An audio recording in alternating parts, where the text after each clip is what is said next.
তো একাডেমিতে চলে এসেছি। গুড মর্নিং সবাইকে, আমার নতুন ব্লগে তোমাদের সবাইকে স্বাগত। আজকে সাজুগুজু করেই আছি, দেখতে পাচ্ছ।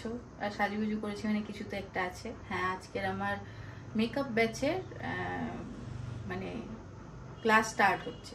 তো সেই হিসেবে প্রত্যেকবার তো পুজো হয়, কিন্তু আজকের আমাদের বাড়ির সামনের অবস্থাটা দেখেছো, মানে পুরো জল জমে আছে। তো সেই হিসেবে পুজোটা ওইভাবে আজকে করতে পারবো না। কোনো একদিন আবার ঠাকুরমশাইকে ডেকে ভালো করে পুজো করানো যাবে, বাট আজকে যেহেতু স্টার্টিং, তো সেই হিসেবে আমি আমার মতন করে ওদের ক্লাসটা আজকে শুরু করব।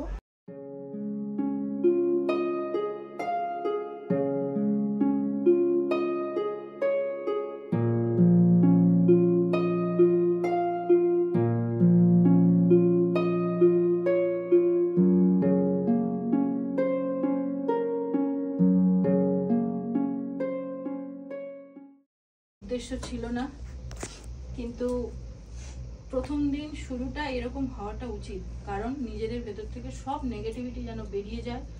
এই যে পারবই, আমরা এখানে ঢুকেছি, আমাদেরকে পারতেই হবে, জীবনে কিছু একটা করতেই হবে, আমরা পারবই। চলে এসো সবাই, কাছে চলে এসো, সবাই কাছে চলে এসো,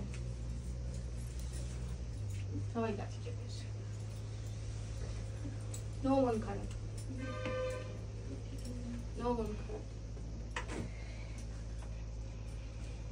সব ঠিক হয়ে যাবে, সব ঠিক হয়ে যাবে, দেখবে সব ঠিক হয়ে। কদিন আগে দেখলে না আমি আমার বাবাকে নিয়ে কিরকম করছিলাম, সব ঠিক হয়ে যাবে, চিন্তা করো না, বুঝেছো?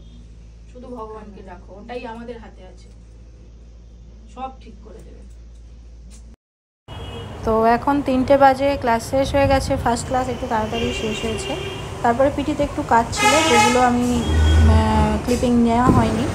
তারপরে পিটির কাজ ছেড়ে 7টার দিকে আমরা বেরোলাম একটু আমতলায় যাব বলে। কারণটা একটু অন্যরকম, কারণ আমার যে ফ্রিজটা আছে, এর আগেও 2-1বার আমরা ফ্রিজ দেখতে গেছিলাম, সেটা ব্লগে নিয়েছিলাম কিনা আমার মনে নেই, কিন্তু নেওয়া হয়নি।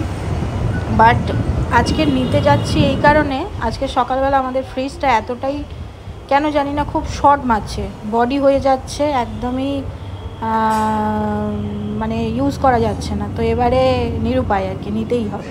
তো অনেক দিন ধরেই একটা ফ্রিজ দেখে রেখেছিলাম, খুব মানে পছন্দের, খুব ভালো লাগার একটা ফ্রিজ। তো সেটা আজকে নিতে যাচ্ছি। দেখতে পাচ্ছ রিমোর বাবা যাচ্ছে আমার সঙ্গে। আমি ওকে বলছিলাম আর ও হাসছিল যে ফ্রিজটা এবারে তোমাকে নিতেই হবে, মানে এতদিন তুমি না নিয়ে থেকে যাচ্ছিলে ফ্রিজ, ওই জন্য বডি হয়ে গিয়ে এবারে এরকম দেখাচ্ছে যাতে তুমি নাও। প্রথমে গেছিলাম রিলায়েন্স ডিজিটালে, বাট ওখানেই প্রথম দেখে এসেছিলাম। বাট আমাদের যাবতীয় ইলেকট্রনিক্স বাড়ির জন্য যা যা নিই আর কি, সেগুলো সবই আমরা নিই হচ্ছে গ্রেট ইস্টার্ন থেকে। তো তাই রিমোর বাবা বললো চলো গ্রেট ইস্টার্নে একবার দেখি, যদি ওটা পেয়ে যাই, মানে যেটা দেখে রেখেছিলাম, তাহলে ওটাই নেব। তারপরে ওপরে গিয়ে দেখে তো আমার মনটা খুব ভালো হয়ে গেল, কারণ আমি যেটা দেখেছিলাম সেটাই এখানে আছে। তো একদম দেখো সামনেই যেটা রয়েছে ব্ল্যাক কালারের হায়ারের, এইটাই আমি পছন্দ করেছিলাম ডিজিটালে। এবারে এখানে এসছি, এটাও এখানে আছে, তো এটাই নেব। তো এবারে একটুখানি ব্যাপারগুলো জানতে হবে, কোনটা কিভাবে কি ইউজ করে না করে সবটা জেনে নিয়ে যদি এটা নিই তারপরে বলছি। হ্যাঁ, মোটামুটি সব কিছু দেখে শুনে আমরা দুজনে মিলেই এটাই ডিসাইড করলাম যে এটাই নেব। তো এবারে নেব যখন ডিসাইড করে ফেলেছি, এবারে বিলিং কাউন্টারে যেতে হবে।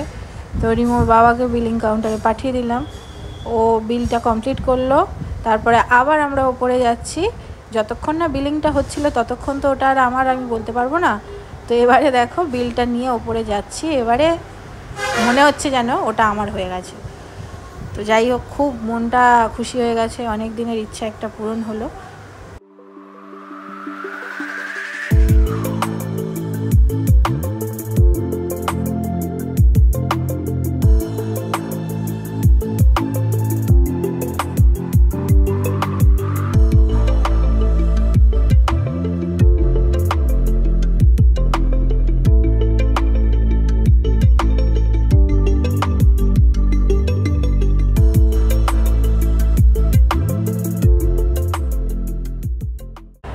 প্রচণ্ড বৃষ্টি পড়ছিল, তাই একটু দাঁড়িয়ে থাকতে হলো গ্রেট ইস্টার্নে। তারপরে একটু কমেছে, তো এখন রিমোর বাবাকে বললাম একটু কোল্ড ড্রিঙ্কস খাবো, তো দুজনে দুটো নেবো, থামস আপ আর ও লিমকা। তো রিমো পড়তে গেছে, ওর গাড়ি এক্ষুনি এখান থেকেই পাস করবে, তো সেই জন্য আমরা এটা খেতে খেতে একটু দাঁড়িয়ে যাব, ওর গাড়িতে করেই বাড়ি যাব। তো আজকের ব্লগটা এখানে এন্ড করব। হ্যাঁ, শেষে মিমোর রিয়াকশানটা দেখাবো যখন ও দেখলো এই ফ্রিজটা আমরা নিয়েছি, তো ও কী বলেছিল, তোমরা সেটা দেখতে থাকো। আর আজকের মতন টাটা। কী রে, ফ্রিজটা দেখলি ফটোতে? খুবই ভালো। খুব ভালো লেগেছে? হ্যাঁ। কি করতে বলছিলিস আমাকে বল। আমার ওই নিচের ওই পোর্শনটা দেবে, মানে নিচের পোর্শনটা তোর ফল থাকবে? ছোট্ট দেখে ওই পোর্শনটা ওটা আমার ফল থাকবে। আচ্ছা, ফল খাবো। ওলে বাবা, পাগল একটা।